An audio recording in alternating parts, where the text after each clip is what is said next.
Hai semua, bersama dengan saya Meli Okta Indinova. Pada kali ini saya ingin membahas tentang sistem pendidikan Indonesia.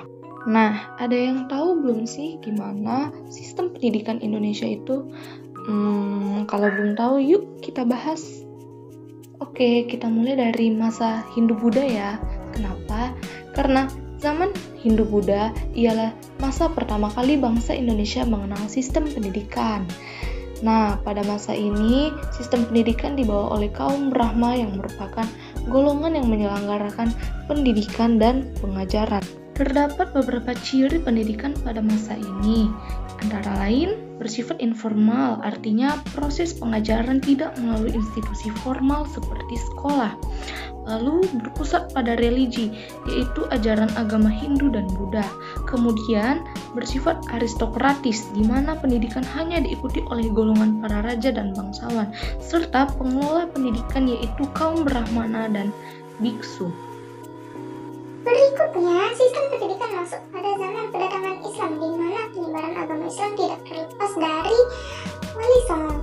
Proses penyebaran agama Islam dilakukan dengan berbagai jalan, mulai dari perdagangan, pernikahan, pengobatan, maupun pendidikan. Pada masa ini, sistem pendidikan menghilangkan sistem kasta, di mana semua orang berhak mendapatkan pendidikan. Nah, dalam melakukan penyebaran agama Islam terdapat lembaga-lembaga pendidikan pada masa ini, yaitu pertama ada langgar. Pendidikan langgar merupakan pengajaran awal. Yang diajarkan merupakan pelajaran agama dasar, yaitu dimulai dari pelajaran huruf Arab. Yang kedua, ada pesantren. Sistem pengajaran pesantren ini dengan mendirikan pesantren sebagai tempat dakwah Islam sekaligus proses belajar mengajar, di mana para murid-murid dalam pesantren ini akan diasramakan.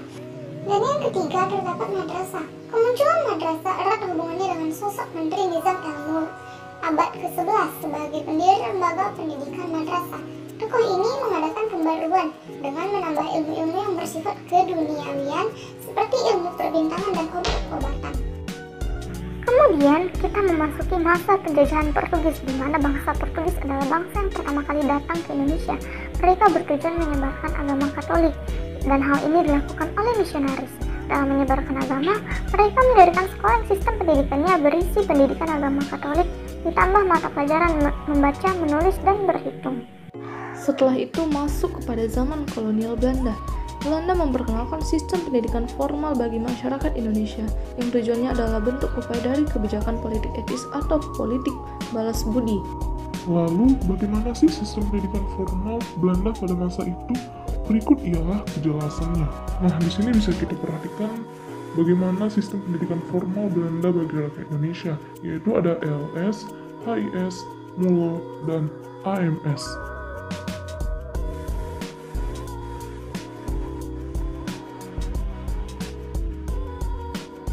Namun, daripada hal itu semua, bangsa Indonesia memiliki reaksi-reaksi tersendiri dalam sistem pendidikannya. Nah, reaksi-reaksi ini menimbulkan adanya pergerakan dari tokoh-tokoh terkenal Indonesia, seperti adanya pergerakan Budi Utomo, pergerakan Muhammadiyah, dan adanya perguruan nasional Taman Siswa. Kemudian kita memasuki masa penjajahan Jepang. Nah, masa penjajahan Jepang ini tujuan pendidikan sendiri ialah untuk promosi atau kerja paksa dan membantu kepentingan perang Jepang. Jenjangnya pun terdiri dari sekolah rakyat, sekolah menengah, dan sekolah tinggi. Nah, kita memasuki pendidikan Indonesia pada masa kemerdekaan nih. Apa sih tujuan pendidikan Indonesia pada masa kemerdekaan? Nah, tujuannya itu adalah penanaman jiwa patriotisme, yaitu untuk membentuk warga negara yang demokratis dan bertanggung jawab pada negaranya.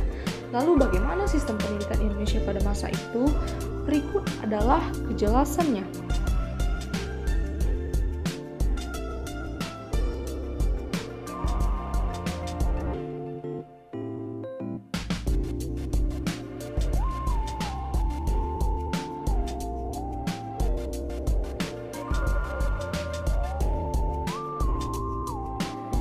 Nah, dalam melakukan sebuah sistem pendidikan tentu ada yang namanya kurikulum, dan Indonesia sendiri sudah mengalami pergantian kurikulum itu sendiri.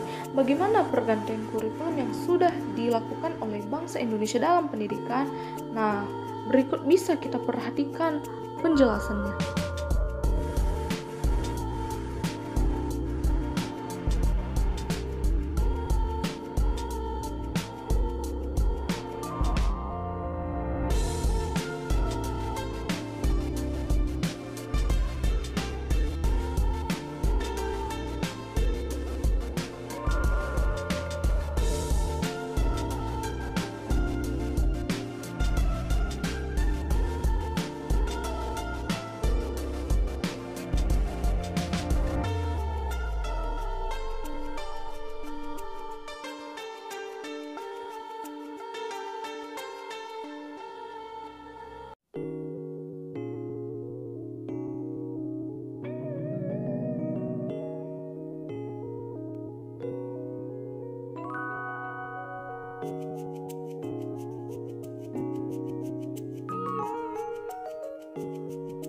Akhir-akhir ini Indonesia mengalami perubahan sistem pembelajaran. Nah, kalian pasti tahu kan penyebabnya apa? Yap, penyebabnya adalah pandemi COVID-19. Tingginya kasus COVID-19 di Indonesia menyebabkan perubahan di bidang pendidikan. Nah, di masa pandemi COVID-19, pemerintah menerapkan social distancing yang menyebabkan adanya pembatasan kegiatan, terutama di sekolah, sehingga menyebabkan peserta didik harus berdiam diri di rumah. Sistem pembelajaran yang dilakukan ialah secara daring atau online, di mana peserta didik akan menggunakan teknologi-teknologi canggih seperti HP, laptop, dan lain-lain. Sedangkan tenaga pendidik akan memberikan materi dan tugas melalui aplikasi-aplikasi bermanfaat seperti WhatsApp, Google Classroom, Zoom, Google Meet, dan banyak lagi. Terkadang untuk tugas praktikum, tenaga pendidik dan peserta didik bisa meningkatkan kreativitas dengan membuat video pembelajaran atau dengan PowerPoint sehingga peserta didik tidak akan bosan dan lebih kreatif. Nah, itu tadilah penjelasan mengenai sistem pendidikan Indonesia dari awal hingga akhir. Baiklah, saya akan mengundurkan diri. Mohon maaf apabila ada kesalahan. Terima kasih.